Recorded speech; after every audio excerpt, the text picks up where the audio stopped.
सर्वांना नमस्कार. आणि कालच्या एपिसोडमध्ये आमच्या छोटूचा तुम्ही थोडासा आवाज ऐकला ना, तर असे काही इमोशनल पार्ट्स असतील किंवा मोटिवेशनल पार्ट असतील तर मी त्याच्यासमोर स्टोरी वाचत असते, कारण त्यालासुद्धा त्यातून इन्स्पिरेशन मिळतं. आणि जर काही रोमॅन्टिक असेल ना तर बाजूला जाते बरं का, नाहीतर तुम्हाला वाटेल की मी सगळं त्याच्यासमोर वाचते की काय. तर असो, शशीनं चंद्राच्या गळ्यावर ओठ टेकवले आणि जिथं विंचू डसला होता तिथे विष ओढत होता. आणि चंद्रा मात्र त्याच्या ओठांच्या स्पर्शानं खूप पुलकित झाली होती. एकीकडे त्याच्या अशा अचानक वागण्यानं ती भांबावली होती आणि दुसरीकडे त्यानं तिचे हात आणि तोंड घट्ट पकडून ठेवलं होतं. त्यामुळे तिला काहीतरी आठवलं आणि तेच त्या रात्रीचं असं जबरदस्तीचं चुंबनाचं चित्र तिच्या डोळ्यासमोरून तरळून गेलं. तो मात्र हळूहळू त्याचे 2 दात तिच्या गळ्यावर रुतवून अलगद ते थोडंसं पण जहाल विष ओढत होता. आता तिची छाती जोरजोरात भात्यासारखी खालीवर व्हायला लागली आणि पूर्ण अंगात रोमांच उचलू लागले. आणि तो तिच्या छातीवर त्याच्या छातीचा सगळा भार देऊन जसा जसा हळूहळू दात रुतवत होता तसतशी तिच्या अंगात आग पसरत होती. आणि ती तिचे पायावर घासू लागली. आणि का कुणास ठाऊक, पण आता तिनं त्याला विरोध करणं सुद्धा सोडून दिलं आणि लाजून अलगद डोळे मिटून घेतले. आणि हे काय होतंय तिला, हे तिलाही कळत नव्हतं. अगदी मंत्रमुग्ध भारावल्यासारखी अवस्था झाली होती तिची. आणि थोड्या वेळानं शशीनं तिच्या मानेतून त्याचं तोंड बाजूला घेतलं आणि हळूच तिच्याकडं बघितलं. तर ती डोळे मिटून पडली होती. आणि आता तिच्या चंद्रासारख्या सुंदर मुखड्याकडं तो सुद्धा थोड्या वेगळ्या नजरेनं बघत होता. आणि आग तर त्याच्याही शरीरात लागल्यासारखं झालं होतं. मघाशी सुरुवातीला काही नाही वाटलं, पण आत्ता तिला बघून कसं तरी झालं. आणि तो पुन्हा एकदा हळूच तिच्या मानेवर त्याच्याही नकळत ओठ टेकवायला गेला. तसं तिनं हळूच डोळे उघडले, त्याच्याकडे बघितलं. तोही भानावर येऊन जागेवर थांबला आणि एक आबंढा गिळून कोरड्या ओठांवरून जीभ फिरवून अपराधी भावनेनं मागे सरकला. आणि तिचं तोंड आणि मनगट सोडलं त्यानं. चंद्रा आता प्रश्नार्थक नजरेनं त्याच्याकडे बघत होती. त्यानं असं का केलं, असाच प्रश्न तिच्या डोळ्यात आहे हे ओळखून तो त्याच्या वतीनं सफाई देत म्हणाला, सॉरी, पण तो विंचू खूप विषारी आहे. जर डसला ना तर खूप त्रास होतो आणि खूपदा त्यानं खूप जणांना दंश केला आहे. आणि त्याचं विष चढलं तर लवकर उतरत नाही. तुला खूप त्रास झाला असता रात्रभर, म्हणून मग विष काढावं लागलं. बाकी काही नाही, प्लीज गैरसमज करून घेऊ नकोस. आणि चंद्रा आता काहीच न बोलता गप्प बसली. आणि तिनं तिची नजर त्याच्यावरून वळवली आणि खाली झुकवली.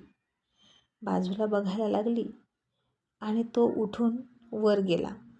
आणि आता दोघेही गप्प होते. कोणीच काहीच बोलत नव्हतं. मग थोड्या वेळानं तो पुन्हा म्हणाला, आता तुला काही त्रास होतोय का? तू ठीक आहेस ना?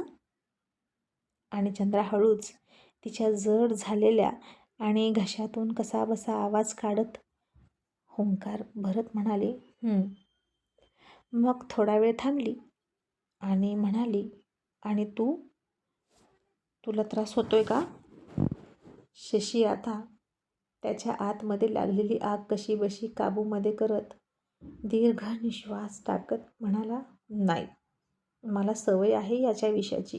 मला काही होत नाही, पण इतरांना फार त्रास होतो. आता झोप, काहीच होणार नाही. आणि ती त्याच्याकडे पाठ करून झोपली. तोही तिच्याकडे पाठ करून झोपला. आणि मग थोड्या वेळानं त्यानं पुन्हा पाठीमागं बघितलं तर ती झोपली होती आणि तो तिच्या पाठीकडे पाठ करून झोपला. मग चंद्रा झोपली नव्हती, कारण तिच्या शरीरात आज एक वेगळीच हालचाल झाली होती, जिनं तिला आतून बाहेरून हेलावून सोडलं होतं. आणि तिनं शशीनं जिथं त्याचे ओठ टेकवले होते त्या ठिकाणी हळूवार हात फिरवला तिचा. आणि ती जागा हळूच प्रेमानं गोंजारत होती. आणि ती खूप वेळानं झोपली. मग सकाळ झाली, दोघेही उठले, पण दोघांनाही एकमेकांकडे पाहण्याची आता फार लाज वाटत होती.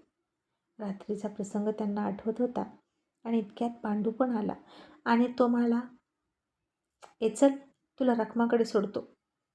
"छोटे शेठ, तिला सोडू ना?"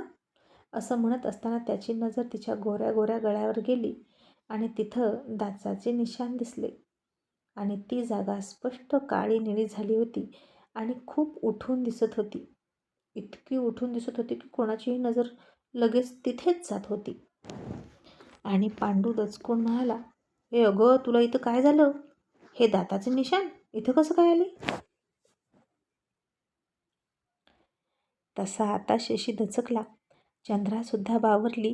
तिनं पटकन तिच्या साडीचा पदर अंगावरती लपेटून घेतला आणि ते दाताचे निशाण झाकून टाकले आणि नजर चोरत म्हणाली, "चल ना, घरी सोडतोस ना?" मग शशी म्हणला, "दिलीप कुमार, तू तिला ना पटकन सोडून ये हां." आणि आता काहीच न समजून पांडू म्हणाला, "पण झालंय काय? तुम्ही दोघी असे गप्प गप्प का आहात आणि विषय का टाळताय? मी सांगितलेल्या प्रश्नाचं उत्तर द्या." आणि शशी पुन्हा त्याला थोडा आवाज वाढवून म्हणाला, "तुला सांगितलं ना जा, तर लवकर जा. जास्त प्रश्न विचारू नकोस." आता चंद्रा गुपचूप बाहेर गेली आणि पांडू "बरं जातो" असं म्हणून तिच्या मागे मागे गेला. आणि आता शशीनं सिगारेट पेटवली आणि एक झुरका मारला आणि रात्रीपासून त्याला वाटत असलेलं त्याचं अवघडलेपण तोंडातून धुरा वाटे त्यानं हवेत सोडून दिलं आणि रिलॅक्स झाला.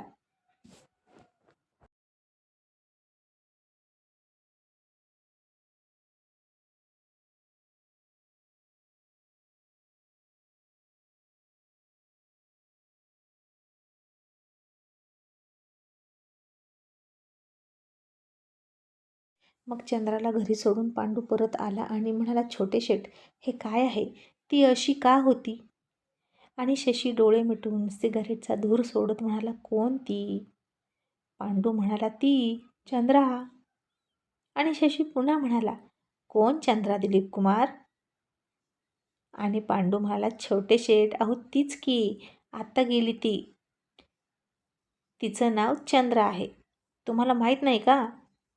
तसं शशीनं काहीसं आश्चर्य वाटून डोळे उघडले आणि नीट सरळ बसला आणि म्हणाला, "काय? तिचं नाव चंद्रा आहे का?" पांडू म्हणाला, "हो. इतके दिवस तुम्ही एकत्र आहात आणि तुम्हाला एकमेकांचं नाव माहीत नाही होय अजून?" आणि शशी म्हणाला, "मी कशाला तिचं नाव विचारू? मला काय गरज आहे तेव्हा?" "But what a coincident Dilip Kumar. काय योगायोग आहे ना?" आणि पांडू म्हणाला, "कसला योगायोग?" आणि आता शशी बोलण्याच्या ओघात म्हणाला, "अरे, तिचं नाव चंद्रा आणि माझं नाव असं म्हणून शशी आता थांबला. आणि पांडू म्हणाला, "बोला की छोटे शेठ, अहो कसला योगायोग म्हणायचा आहे तुम्हाला?" आणि आता शशी म्हणाला, "काही नाही, असंच." आणि पुन्हा सिगारेटचा झुरका मारत पुढचे सगळे शब्द त्यानं हवेत धुरासारखे पुन्हा उडवून दिले. आणि पांडू म्हणाला, "पण एक विचारू का? तिच्या मानेवर ते दाताचे निशाण कसे? छोटे शेठ, तिच्यासोबत कोणी बळजबरी केली का? म्हणजे तुम्ही तर नाही ना तसलं काही केलं तिच्यासोबत?" आणि शशी म्हणाला, "ए नाही रे गधड्या, मी तुला तसला वाटलो का? नाही म्हणजे ते दाताचे निशाण माझेच आहेत, पण तिला विंचू डसला. अरे तिला पाणी मागू दिलं नसतं त्यानं, जर विष चढलं असतं तर. म्हणून मग ते विष मी प्यालो. आणि तिच्यावर बळजबरी करायला चेहरा बघितला का तिचा? अरे फाडून खाईल ती बळजबरी करणाऱ्याला. थोडं कुठले चुकल्यासारखं दिसलं की अंगावर धावून येते ती."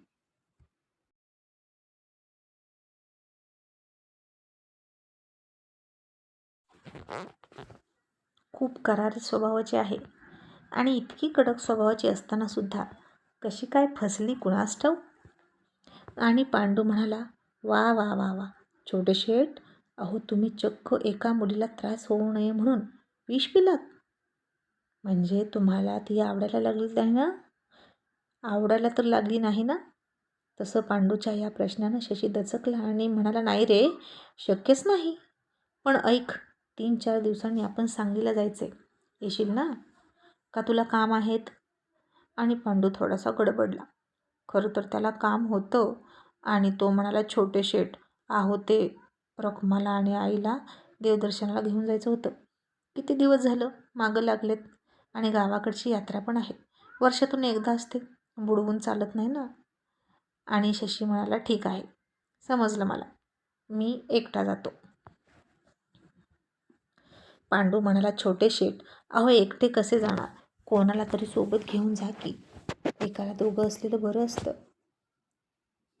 आणि शशी आता पुन्हा पहिल्यासारखा पायावर पाय टाकून बसला आणि झुरका मारत म्हणाला, तुझ्या इतका विश्वासू अजून कोणी भेटलंच नाही रे, त्यामुळे मी एकटाच जाणार आणि तिलाही सोडून येतो. दोन्ही कामं एकत्रच होतील. आणि पांडू म्हणाला, बरं, जशी तुमची इच्छा.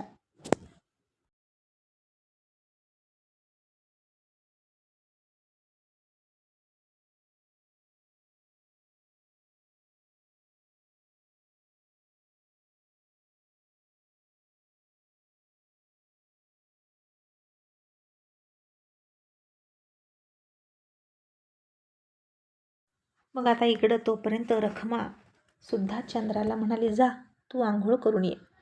आता चंद्रा आंघोळ करून आली. तिच्या गळ्यावरचे दाताचे निशाण बघून रखमा हसली आणि म्हणाली, काय ग, हे काय म्हणायचं? रात्री कोणी इतका त्रास दिला तुला? तशी चंद्रा पुन्हा शरमली आणि मान खाली घालून तिनं नजर झुकवली आणि पुन्हा पदर ओढून घेतला त्या निशाणीवरून आणि ती झाकून टाकली. रखमा तिच्या हनुवटीला हात लावून तिच्या नजरेत बघत म्हणाली, अगं सांग की, या अनोळखी दुनियेत इतका ओळखीचा कोण भेटला? जीवाला जीव देणारा, ज्यानं ही निशाणी दिली? रात्री कोणासोबत होती? हा, सांग की. चंद्रा म्हणाली, नाही तसं काहीच नाही, तू चुकीचं समजतेस. अगं ते तर फक्त. आणि पुन्हा थांबली.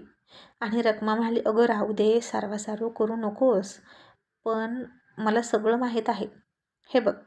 असं म्हणून तिनं सुद्धा पांडूनं तिच्या छातीवर त्याच्या दाताचे निशाण सोडले होते ते दाखवले आणि म्हणाली, हे असंच असतं अगं, त्यात काय लाजायचं? पण खरं सांगू, किती पण नाही म्हटलीस ना तरी लाज वाटतेस बघ. आणि माझा नवरा तर तुला सांगू का, रात्री ना त्यानं. असं म्हणून ती खूप लाजली. इतक्यात चंद्राच म्हणाली, नको बाई, मला नको काही सांगू, मला नाही काही माहिती यातलं. आणि रखमा म्हणाली, बरं राहिलं, मला आपलं तू मैत्रीण वाटलीस म्हणून तुझ्याजवळ मन मोकळं करावं वाटलं. पण माझ्यापासून किती पण लपवलं तरी अशा गोष्टी लपतच नाहीत. निशाने झाकून घेतली तरी तुझे डोळे सगळं सांगतात. किती लाज भरली आहे त्या डोळ्यात, बघ तरी. असं म्हणून रखमा निघून गेली.